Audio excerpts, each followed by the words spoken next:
Welcome back ನಮ್ಮದು ಹೊಸ ವಿಡಿಯೋಕ್ಕೆ. ಈ ಒಂದು ವಿಡಿಯೋ ಒಳಗೆ ಯಾವುದ್ರ ಬಗ್ಗೆ ಇನ್ಫಾರ್ಮೇಷನ್ ಕೊಡ್ತೀನಿ ಅಂದರೆ, ಸೊ ತುಂಬ ಕನ್ಫ್ಯೂಷನ್ ಐತಿ. ಒಂದು ಲೈಕ್ ನೀಟ್ ಎಕ್ಸಾಮ್ ಬರ್ದೇವೆ ನಾವು, ಇವನ್ KCT ಇದರಲ್ಲೂ ಕೌನ್ಸಿಲಿಂಗಲ್ಲೂ ಪಾರ್ಟಿಸಿಪೇಟ್ ಆಗೇವಿ. ಇವಾಗ ಫಸ್ಟ್ ರೌಂಡ್ಗೂ ಜಾಯ್ನ್ ಆಗಿ ಒಂದು ಕೆಲವೊಂದು ಬೇರೆ ಯಾವುದೋ ಕಾಲೇಜ್ ಇದು ಆಗೈತಿ, ಅಂದರೆ ಜಾಯ್ನ್ ಆಗೋ ಒಂದು ಸ್ವಲ್ಪ ಆಪ್ಷನ್ ಎಂಟ್ರಿ ಮಾಡೋ ಬ್ಯಾಕಪ್ ಪ್ಲ್ಯಾನ್ ಅಂತ ಹೇಳ್ತಲ್ಲ, ಸೊ ಆ ರೀತಿ ಮಾಡ್ಕೊಂಡೇವಿ.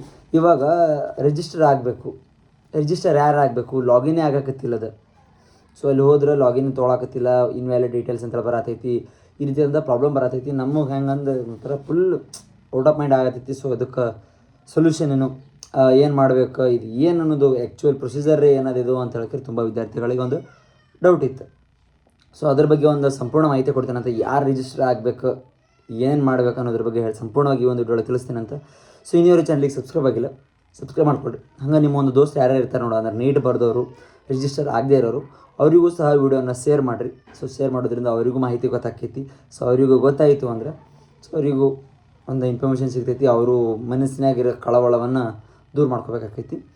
ಹೇಳ್ತೇನಂತ ಒಂದು KA ಒಂದು ಲೈಕ್ ನೋಟಿಫಿಕೇಷನ್ ಬಂದೈತಿ. ಸೊ ಯಾರು ಮಾಡ್ಕೊಳ್ಳೋದು ಏನಂತೇಳಿ ಅದ್ರ ಬಗ್ಗೆ ಅದು ಓದ್ತೀನಂತ, ಅದು ಓದಿ ನಿಮಗೆ ಎಕ್ಸ್ಪ್ಲೇನ್ ಮಾಡ್ತೀನಂತ. ಸೊ 2026 ವೈದ್ಯಕೀಯ ಕೋರ್ಸ್ಗಳ ಪ್ರವೇಶಕ್ಕೆ ನೀಟ್ ಬರೆದು ಅರ್ಹರಾಗಿರುವ ಹಾಗೂ UGCET ಇದುವರೆಗೂ ಅರ್ಜಿ ಸಲ್ಲಿಸದೇ ಇರುವ ಅಭ್ಯರ್ಥಿಗಳಿಗೆ ಹೊಸದಾಗಿ ಅರ್ಜಿ ಸಲ್ಲಿಸಲು ಜುಲೈ 30ರವರೆಗೆ ದಿನಾಂಕ ವಿಸ್ತರಿಸಲಾಗಿದೆ. ನೋಡ್ರಿ, ಪಾಯಿಂಟ್ ಅರ್ಥ ಮಾಡ್ಕೊಳ್ರಿ. ಇವಾಗ ನೀಟ್ ಎಕ್ಸಾಮ್ ಬರ್ದೇವೆ ನಾವು. ನೀಟ್ ಎಕ್ಸಾಮ್ ಬರೆದು ನೀವು ನೀಟ್ ಎಕ್ಸಾಮ್ ಬರೆದ್ರೆ ಎಲಿಜಿಬಲ್ ಆಗ್ತಿರಲ್ವ, ಇಂತಿಷ್ಟು ಸ್ಕೋರ್ ಮಾಡ್ಬೇಕಂತ ಇರ್ತೈತಿ. ಇವಾಗ ನೀಟ್ ರಿಸಲ್ಟು ಬಂದೈತಿ. ಸೊ ಇಂತಿಷ್ಟು ಸ್ಕೋರ್ ಮಾಡಿರಬೇಕು ಎಲಿಜಿಬಲ್ ಆಗಬೇಕು ಅಂದರೆ. ಸೊ ಅದರಲ್ಲೂ ಸಹ ಫೇಲ್ ಆಗಿದ್ರೆ ಅವರು ಅನರ್ಹರು, ಮೀನ್ಸ್ ನಾಟ್ ಎಲಿಜಿಬಲ್. ಸೊ ಆ ಥರ ಎಲಿಜಿಬಲ್ ಇರ್ತಕ್ಕಂಥ ವಿದ್ಯಾರ್ಥಿಗಳು ಹಾಗೂ UGCET ಒಳಗೆ ಅಂದರೆ ನಿಮ್ಮ KCT ಕೌನ್ಸಿಲಿಂಗ್ ನಡೀತೈತಲ್ಲ, ಸೊ ಆ ಒಂದಿಷ್ಟು ವಿದ್ಯಾರ್ಥಿಗಳು ಆಲ್ರೆಡಿ ಜಾಯ್ನ್ ಕೌನ್ಸಿಲಿಂಗಲ್ಲಿ ಪಾರ್ಟಿಸಿಪೇಟ್ ಮಾಡಿರ್ತೀರಿ. ಪಾರ್ಟಿಸಿಪೇಟ್ ಮಾಡಿದವರು ಇವಾಗ ನೀವು ಪಾರ್ಟಿಸಿಪೇಟ್ ಮಾಡ್ಬೇಕಂದ್ರೆ ಅಪ್ಲಿಕೇಶನ್ ಹಾಕಬೇಕು, ಅಂದರೆ ರಿಜಿಸ್ಟರ್ ಮಾಡ್ಕೋಬೇಕು. ಸೊ ಇದು ಯಾವಾಗಪ್ಪ ಅಂದರೆ last month like March or ಫೆಬ್ರವರಿಲೇ ಇದೊಂದು ಅಪ್ಲಿಕೇಶನ್ ಹಾಕೋದು ಸ್ಟಾರ್ಟ್ ಆಗಿತ್ತು KCTಗೆ. ಸೊ KCT ಸ್ಟಾರ್ಟ್ ಆದಾಗ ಆ ಅಪ್ಲಿಕೇಶನ್ ಹಾಕುವ ಸಂದರ್ಭದಲ್ಲಿ ನೀವು ಅಪ್ಲಿಕೇಶನ್ ಹಾಕ್ತಿರಲ್ಲ KCTದು, ಆವಾಗೊಂದು KCT ಅಪ್ಲಿಕೇಶನ್ ಹಾಕಿರ್ತೀರಿ, ಆವಾಗೆಲ್ಲ ಒಂದು ಕೇಳ್ತೈತಿ ನೀವು UG ನೀಟ್ನು ಬರೀತೀರಾ, ನೀಟ್ ಎಕ್ಸಾಮು ಬರೀತೀರೇನಂತ ಹೇಳ್ತಾರೆ. ಅಲ್ಲಿ ಎಸ್ ಅಂತ ಕೊಟ್ಟಿರಬೇಕು. ಅಲ್ಲಿ ಎಸ್ ಅಂತ ಕೊಟ್ಟಿದ್ರೆ ಸೊ ನೀವು ಇವಾಗ ಅಗೇನ್ ಒಂದು ಲಾಗಿನ್ ಆಗೋದು, ರಿಜಿಸ್ಟರ್ ಆಗೋದು ಇವಾಗೇನು ಅಗತ್ಯ ಇಲ್ಲ. ಅಲ್ಲಿ ಯಾವಾಗಪ್ಪ ಅಂದರೆ ಒಂದು KCT ಕೌನ್ಸಿಲಿಂಗ್ ಅಂದರೆ KCTಗೆ ರಿಜಿಸ್ಟರ್ ಆಗಬೇಕಾಗುವ ಒಂದು ಸಂದರ್ಭದಲ್ಲಿ ಅವಾಗೇ ಮೊದಲು ಆಗಿದ್ರಿ ಅಂದರೆ ಸೊ ಇವಾಗ ಮತ್ತೆ ಹೋಗಿ ಲಾಗಿನ್ ಆಗೋ ಒಂದು ನೀಡಿಲ್ಲ, ಹೊಸದಾಗಿ ID ಕ್ರಿಯೇಟ್ ಮಾಡ್ಕೊಳ್ಳೋ ಒಂದು ಇಲ್ಲ. ಜಸ್ಟ್ ಅವಾಗ ಆಗಿದ್ರಿ ಅಂದರೆ ದಟ್ಸ್ ಎನಫ್. ಮತ್ತು ಅದಕ್ಕೇನು ಇವಾಗ ಮತ್ತೆ ಓಪನ್ ಮಾಡ್ಯಾರ, ಇವಾಗ ಹೋಗಿ ನಾನು ಜಾಯ್ನ್ ಆಗ್ತೀನಿ, ಲೈಕ್ ಇವಾಗೆಲ್ಲ ಇವಾಗ ರಿಜಿಸ್ಟರ್ ಆಗಿರಿ ಅಂತ ಹೇಳಕತ್ತಾರೆ, ಇವಾಗ ಹೋಗಿ ಮಾಡೋಕ್ಕೆ ಹೋದ್ರೆ ಆಗಕತ್ತಿಲ್ಲ, ನಿಮಗಲ್ಲ ಅದು. ಯಾರು ಆ ಒಂದು ಸಂದರ್ಭ ಮೀನ್ಸ್ KCT ಅಂದರೆ ಅಪ್ಲಿಕೇಶನ್ ರಿಜಿಸ್ಟರ್ ಮಾಡ್ಕೋಬೇಕಾದ್ರೆ ಅವಾಗ ಯಾರು ಲಾಗಿನ್ ಆಗದೆ ಇರ್ತಾರೆ ನೋಡ್ರಿ, ನೀಟಿಗೆ ಕಾನ್ಸಂಟ್ರೇಟ್ ಮಾಡಿ ನಾವು KCT ತಲೆನೇ ಕೆಡಿಸ್ಕೊಳ್ಳಲ್ಲ, ನಾವು ಲಾಗಿನ್ನೂ ಆಗೋದಿಲ್ಲ, ನಾವು ರಿಜಿಸ್ಟ್ರ್ ಮಾಡ್ಕೊಳ್ಳಲ್ಲ ಅಂತೇಳಿ ಯಾರೂ ಅದಕ್ಕೆ KCT ತಂಟೆಗೆ ಹೋಗಿರಲ್ಲ ನೋಡು. ಸೊ ಅವರೊಂದಿಷ್ಟು ಮಂದಿ ಇವರೊಂದು ಇದು ಮಾಡೋಕೆ ಬರ್ತೈತಿ. ಸೊ ಇವಾಗ ನೀವೇನು ತಲೆ ಕೆಡಿಸ್ಕೊಳ್ಬೇಕಾಗಿಲ್ಲ. ಇವಾಗ ನೀವು ಆಲ್ರೆಡಿ ಲಾಗಿನ್ ಆಗಿರ್ತೀರಿ, ಲಾಗಿನ್ ಆಗಿ ಮತ್ತೇನಪ್ಪ ಅಂತಂದರೆ ನೀವು ಜಸ್ಟ್ ಇದು ಮಾಡ್ತಿರ್ತೀರಿ. ಇವಾಗ ಲಾಗಿನ್ ಆಗಿ ಇಲ್ಲಿ ಎಸ್ ಅಂತ ಕೊಟ್ಟಿರ್ತೀರಿ, ಇದು ಏನೋ ನೀಟಿಗೆ ಎಸ್ ಅಂತ ಕೊಟ್ಟಿರ್ತೀರಿ. ಸೊ ನಿಮಗೇನು ವರಿ ಮಾಡ್ಕೊಳ್ಳೋಂಥದ್ದು ಏನಿಲ್ಲ. ಸೊ ಜಸ್ಟ್ ಯಾರು ಲಾಗಿನ್ ಆಗಿಲ್ಲ ಅವರು ಇವಾಗ ರಿಜಿಸ್ಟರ್ ಮಾಡ್ಕೋಬೇಕು. ನೀವು ಲಾಗಿನ್ ಆಗಿರ್ತೀರಿ, ರಿಜಿಸ್ಟರ್ ಇರ್ತೈತಿ ನಿಮಗಾಗಿ ಒಂದು ಸ್ಪೆಸಿಫಿಕ್ ID ಒಂದಿರ್ತೈತಿ. ಸೊ ನೀವೇನು ಇದು ಮಾಡ್ಕೊಳ್ಳೋದಿಲ್ಲ, ಮತ್ತು ಮುಂದೆ ಹೇಳ್ತೀನಂತ. ಸೊ ಈ ಒಂದು ಡೇಟನ್ನು ಈ ಒಂದು ಜುಲೈ 30ರವರೆಗೂ ಎಕ್ಸ್ಟೆಂಡ್ ಮಾಡ್ಯಾರ. ಸೊ ಅಲ್ಲಿವರೆಗೂ ಎಕ್ಸ್ಟೆಂಡ್ ಮಾಡ್ಯಾರ, ಅಂದರೆ ಒಂದು ರಿಜಿಸ್ಟರ್ ಆಗಲಿಕ್ಕೆ. ಮೊನ್ನೆ ಒಂದಿಷ್ಟು ಸರ್ವರ್ ಇಶ್ಯೂ ಇತ್ತು, ಹಂಗೆ ಹಿಂಗೆ ಅಂದ್ಕೊಂಡು ಇದು ಮಾಡಿರಲಿಲ್ಲ. ಇವಾಗ ಮತ್ತೆ ನೀವು ಲಾಗಿನ್ ಆಗಿ ನೀವು ರಿಜಿಸ್ಟ್ರನ್ನು ಮಾಡ್ಕೋಬೇಕು. ಮತ್ತು ಇದಿಷ್ಟಲ್ಲದೆ ಜುಲೈ 24 ಕೊನೆಯ ದಿನ ಇತ್ತು, ಅಂದರೆ ಡೇಟ್ ಎಕ್ಸ್ಟೆಂಡು ಮಾಡ್ಯಾರ ಈ ಒಂದು ರಿಜಿಸ್ಟರ್ ಆಗಲಿಕ್ಕೆ, ಅಂದರೆ ಲಾಗಿನ್ ಆಗಲಿಕ್ಕೆ. ನೀಟ್ ಫಲಿತಾಂಶದ ಮಾಹಿತಿ ಇನ್ನೂ KAಗೆ ಬಂದಿಲ್ಲ. ಸೊ ಒಂದು ನೀಟಿಂದ ಏನೈತಿ, ಒಂದು ಡೀಟೇಲ್ಸ್ ಅಂದರೆ ವಿದ್ಯಾರ್ಥಿಗಳ ಡೀಟೇಲ್ಸ್ ಅಂದರೆ ಒಂದು ಸ್ಕೋರ್ ಆಗಿರ್ಬೋದು, ಲೈಕ್ ಸೀಟ್ ಮೆಟ್ರಿಕ್ಸ್ ಅಂತೇವಲ್ಲ, ಸೊ ಅದೆಲ್ಲ KAಗೆ ಬಂದಿಲ್ಲ. ಯಾಕಂದರೆ KAನೇ ಒಂದು ಸ್ವತಃ ತಂದೆ ಒಂದು ಮೆಡಿಕಲ್ ಇದ್ರ ಥ್ರೂ ಮಾಡ್ತಾರೆ. ಅಂದರೆ ನಮ್ಮ ಕರ್ನಾಟಕದ ಒಂದು ಮೆಡಿಕಲ್ ಸೀಟ್ ಅದಲ್ಲ, ಅದನ್ನೆಲ್ಲ ಅಂಡರ್ ತೊಗೊಂಡು KAನೇ ಸಹ ಈ ಒಂದು ಮೆಡಿಕಲ್ಗೂ ಸಹ ಕೌನ್ಸಿಲಿಂಗನ್ನು ಮಾಡ್ತೈತಿ. ಸೊ ಆ ರೀತಿಯಾಗಿ ಆ ಒಂದು ಡೀಟೇಲ್ ಇಲ್ಲಿ ಬಂದು ಮಾತ್ರ ಇವರು ಒಂದು ಮುಂದಿನ ಪ್ರೊಸೀಜರನ್ನು ಮಾಡಬೇಕು.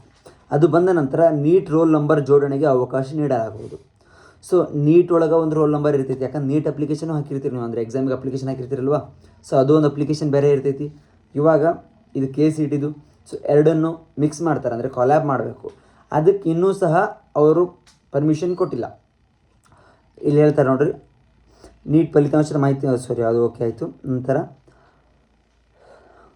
ಫಲಿತಾಂಶ ಅದು ಏನು ನೀಟಿದ್ದು ಮತ್ತು ನೀಟಿದ್ದು ಡೀಟೇಲ್ಸ್ ಎಲ್ಲ ಬಂದಮೇಲೆ ಇದೇನು ನೀಟ್ ರೋಲ್ ನಂಬರ್ ಇರ್ತೈತಿ ಅದನ್ನು ಜೋಡಣೆ ಮಾಡ್ತಾರೆ KCET ಜೊತೆ ಎರಡನ್ನೂ ಕೊಲ್ಯಾಬ್ ಮಾಡ್ತಾರೆ. ಸೊ ಆ ರೀತಿ ಮಾಡ್ಕೊಂಡು ನಿಮ್ಮ ಒಂದು ಮುಂದಿನ ಪ್ರೊಸೀಜರ್ ಸ್ಟಾರ್ಟ್ ಮಾಡ್ತಾರೆ. ಅದು ಇನ್ನೂ ಸ್ಟಾರ್ಟ್ ಆಗಿಲ್ಲ, ಅದಿನ್ನೂ ಮುಂದಿನ ಅಪ್ಕಮಿಂಗ್ ಡೀಟೇಲ್ಸ್ ಎಲ್ಲ ಬಂದಾಗ ಅದು ಮುಂದಿನ ಡೇಸಲ್ಲಿ ಸ್ಟಾರ್ಟ್ ಮಾಡ್ತಾರೆ. ತಾವೇನು ವರಿ ಮಾಡಬೇಕಾಗಿಲ್ಲ.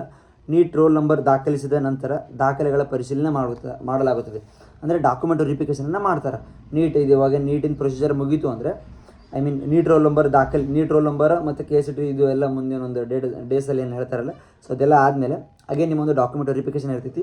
ಸೊ ನೀವು ಡಾಕ್ಯುಮೆಂಟ್ ವೆರಿಫಿಕೇಷನ್ನ ಮಾಡ್ಕೊಂಡ್ರಿ ಅಂದರೆ ನೀವು ಮುಂದಿನ ಪ್ರೊಸೀಜರಿಗೆ ಎಲಿಜಿಬಲ್ ಇರ್ತೀರಿ, ಮುಂದಿನ ಪ್ರೊಸೀಜರ್ನ ಹೇಳ್ತಾರೆ. ಸೊ ಅದು ಯಾವಾಗ ಸ್ಟಾರ್ಟ್ ಆಕೈತಿ ಏನು ಅನ್ನೋದ್ರ ಬಗ್ಗೆ ನಿಮ್ಗೆ ಏನಾದರೂ ಗೊತ್ತಾಗಬೇಕಾಗಿತ್ತು ಅಂದ್ರೆ ಫಾಲೋ ಮಾಡ್ಕೊಡ್ರಿ. ನೀವು ಯಾರು ಫಾಲೋ ಆಗಿಲ್ಲ ಹಂಗೆ ಸಬ್ಸ್ಕ್ರೈಬ್ ಮಾಡ್ಕೊಳ್ಳಿ, ನಿಮ್ಮ ಫ್ರೆಂಡ್ಸಿಗೂ ಸಹ ಶೇರ್ ಮಾಡಿರಿ. ಸೊ ಒಂದು ಬ್ರೀಫಾಗಿ ಹೇಳ್ಬಿಡ್ತೀನಿ ಅಂತ ಏನೇನಿದು ಪ್ರೊಸೀಜರ್ ಅಂತೇಳಿ. ಸೊ ಇನ್ನೂ ಸಹ ನಿಮಗೆ ಯಾರ್ಯಾರು ಮೊದಲೇ ಅಂದರೆ KCET ಅಪ್ಲಿಕೇಶನ್ ಹಾಕಬೇಕಾದ್ರೆ ಈ ಒಂದು UG ನೀಟಿಗೆ ಎಸ್ ಅಂತ ಕೊಟ್ಟಿದ್ರಿ, ಅವರು ಮತ್ತೆ ಅಗೇನ್ ರಿಜಿಸ್ಟರ್ ಅಂದರೆ ಲಾಗಿನ್ ಆಗೋ ನೀಡಿಲ್ಲ, ID ಕ್ರಿಯೇಟ್ ಮಾಡ್ಕೊಳ್ಳೋ ಇಲ್ಲ, ಜಸ್ಟ್ ಅಷ್ಟೇ ಬಿಟ್ಬಿಟ್ರೆ ಅಪ್ಲಿಕೇಶನಲ್ಲಿ. ಇವಾಗ ಹೊಸದಾಗಿ ಇನ್ನೂ ನಾವು KCET ಅಪ್ಲಿಕೇಶನ್ ಹಾಕಿಲ್ಲ, ನಮಗೆ ರಿಜಿಸ್ಟರ್ ನಂಬರ್ ಇಲ್ಲ, KCET ಇದು ಏನೂ ಸಂಬಂಧ ಇಲ್ಲ, KCET ಒಳಗೆ ಎಂಟ್ರಿ ಆಗಿಲ್ಲ ಅಂದ್ರೆ ಆ ವಿದ್ಯಾರ್ಥಿಗಳು ಮಾತ್ರ ಲಾಗಿನ್ ಆಗಬೇಕು. ಅವರು ಒಂದು ಎಲ್ಲ ಈ ಒಂದು ಅವರಿಗಷ್ಟೇ ಓಪನ್ ಆಗೈತಿ.